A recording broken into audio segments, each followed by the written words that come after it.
Hi, everyone. So today I want to talk about the secret to successful boundaries. So the first secret is actually not what you think. And I talk about this a lot and it cannot be said enough.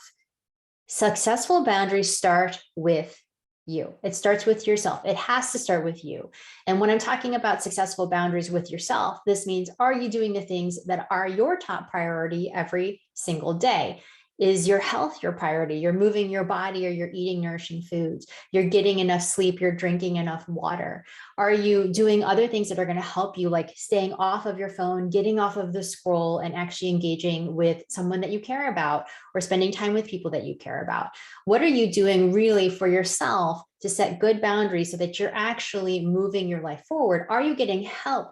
Are you struggling with something in a work project and you're kind of floundering on your own and you're not setting that boundary for yourself? Like, actually, I need to reach out and ask for help. All of those things really can be considered boundaries, and those are really important and the top priority for you to do first, really getting clear on your own boundaries, because that's going to be how you can then start to address and look at what your boundary tendencies are and to know your own habits around boundaries. There's three types that I typically see. I call them the boundary tendencies. And the first one are the people pleasers. They're the ones who say yes to every work project. They're the ones who work till late at night all the time. They're the person, if you email late, like they're always going to respond back. Those people have a tendency to constantly give away their boundaries all the time. They're always saying yes to things that they really could start saying no to. So know that if you're one of those pleasers, like that's an important place to start, to say, okay, hey, I need to start to prioritize myself instead of always prioritizing what everybody else wants in life. There's also people who can be a little rigid about boundaries. They're always saying no. They don't let there be any room for spontaneity or adventure or fun.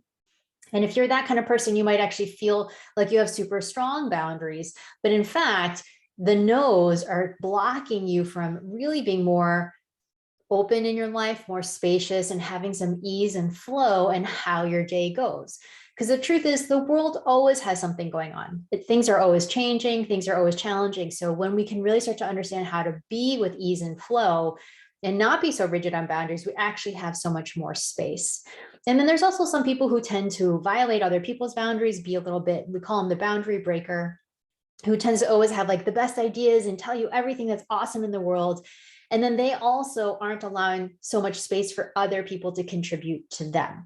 So really, when we're looking at boundaries, when I talk about it, I always think of it as something that's like, it has some flexibility, it has some give and take, which really is an important thing to remember, that boundaries are not strict. Boundaries actually morph and change as you morph and change. So the more you can remember that for yourself, and be like, okay, what's my boundary at this moment, rather than what's my boundary the way I always used to do it, to actually be in the current moment.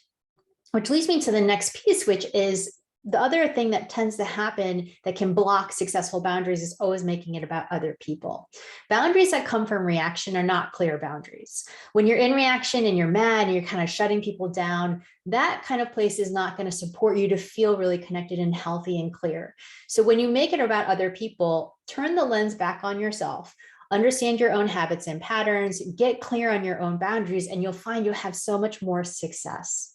And then finally, be kind to yourself about boundaries. It truly is a loving act to set boundaries, and then also to be kind to yourself if you're new to it. When you're starting to set boundaries for the first time, it can feel like you're disappointing people or other people are upset. You never really know what's going on with other people. That is the truth. And so instead of making it about others or worrying about them, be kind to yourself. Be like, all right, I did a good job. I set a boundary. I'm celebrating myself for setting boundaries on my phone. I'm celebrating myself for setting boundaries, for not just jumping at what everybody else wants me to do, but actually honoring myself and my own clarity. So if you're curious about your own habits and tendencies, I have a quiz, NicoleSong.com/quiz. Jump in there, find out what your own boundary tendency is, and then really celebrate that you're taking the next first step to setting powerful boundaries for yourself.